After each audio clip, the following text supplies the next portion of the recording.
Mr. William Bain. Mr. Deputy Speaker, thank you for giving me this opportunity to make my maiden speech in this House on the debate on the gracious speech. It's an honour for any honourable or right honourable member to represent any constituency in this House, but it's an even more special privilege to be able to serve the community in which I was born, brought up, educated in and have lived in throughout my life. Mr. Deputy Speaker, one of the upsides of having just fought the longest by-election campaign in modern history is that I was able to meet almost 1 in 6 or 10,000 of my constituents during its course.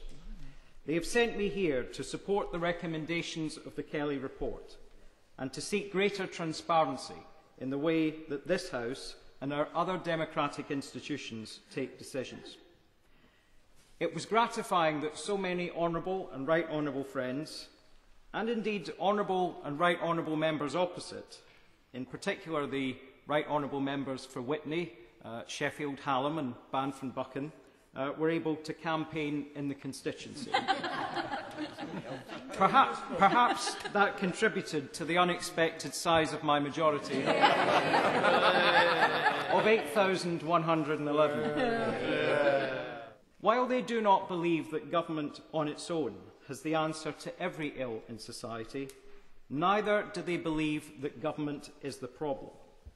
Neither do they believe that government should be cut back, with all of the social consequences that we saw in Glasgow in the 1980s and early 1990s.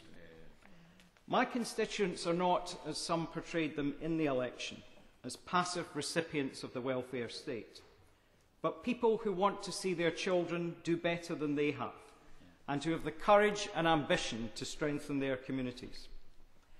They elected me because I will stand up for their values and support the policies on investment in jobs, childcare, pensions, tax credits and the minimum wage that will make a great improvement in their living standards. Mr. Deputy Speaker, they support an active state that can be a force for good and has greater equality as its aim.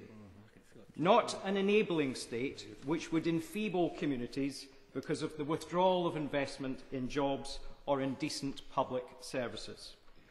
Mr. Deputy Speaker, these will be vital months in securing our economic recovery, and the jobs and living standards of millions of people will be affected by the decisions we take. Whatever our differences on policy across this chamber, the great strength of this House is that we can rise to national challenges together. Let us face these responsibilities together, and remember that greater economic fairness and equality is the prerequisite of greater liberty for the British people. Mr. Deputy Speaker, I look forward to debating these issues and others with honourable and right honourable members across this House in the coming months, and to supporting the gracious speech in the division lobbies today and tomorrow. Yeah.